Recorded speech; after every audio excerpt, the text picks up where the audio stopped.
ការខមាទោសចំពោះអ្នកដ៏មានគុណកូនសូមអោនកាយក្រាមវន្ទីបង្គំសូមលាតបផ្សេងអើយដែលកូនខកហើយតាំងពីក្មេងកាយចិត្តវង្វេងអើយនឹងវាចាសំដីធ្ងន់ស្រាលពុំបានដឹងតំតមាត់រឹងតែឆ្លើយឆ្លងអើយឯកាយសោទៀតក៏កន់ឡង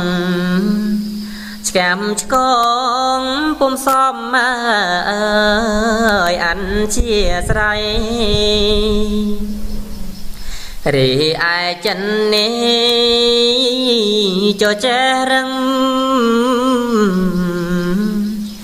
ស្ដីថាហើយខឹងនឹងម្ដាយថ្លៃ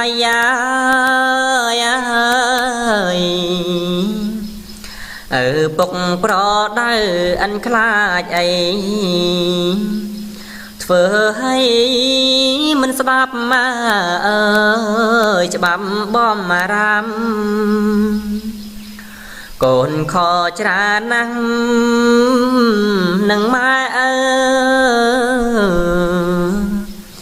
ហេតុតែល្ងងខ្លៅមិនស្ដាប់តាមអើយដែលលោកមានគុណបានហាមប្រាម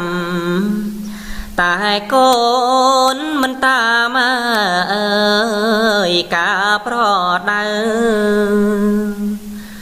ព្រោះពេលនោះកូ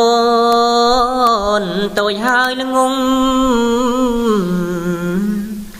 ចិនពេលទាំងស្រុងហើយល្ងងខ្លៅអើយមិនស្គាល់គុណតោបាបរាំងជ្រៅមិនបានយល់នៅ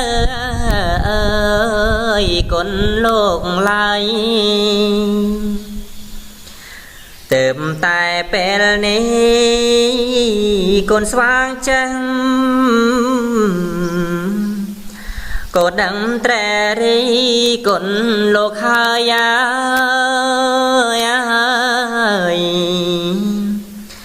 ដឹងស្គាល់គុណតោប្រាគុណណាយបងហើយម៉ែអើយសូមមេត្តាកូនសូមវន្ទីប្រាគុណថ្លៃសូមលោកអភ័យនៅទោសា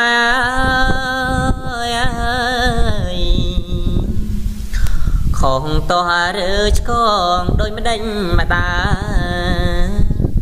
ពងម៉ែមេត្តាអើយប្រណីអើយកូនក្រាបសុំទោស្មាទោលីលាតោកម្ពីដែលហួហើយ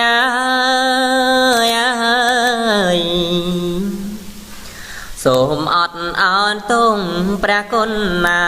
យខំទំនោះឡើយអើ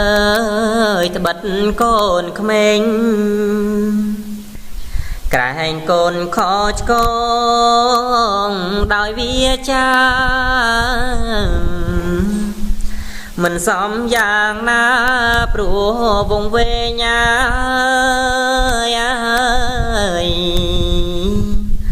សំដីតូចធំពុំកិនក្រែង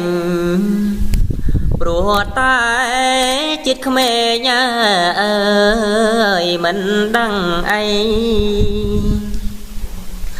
កូនក្រាបសុំអភិវ័នបន្ទន់ទៀបកាយក្រាបលើដី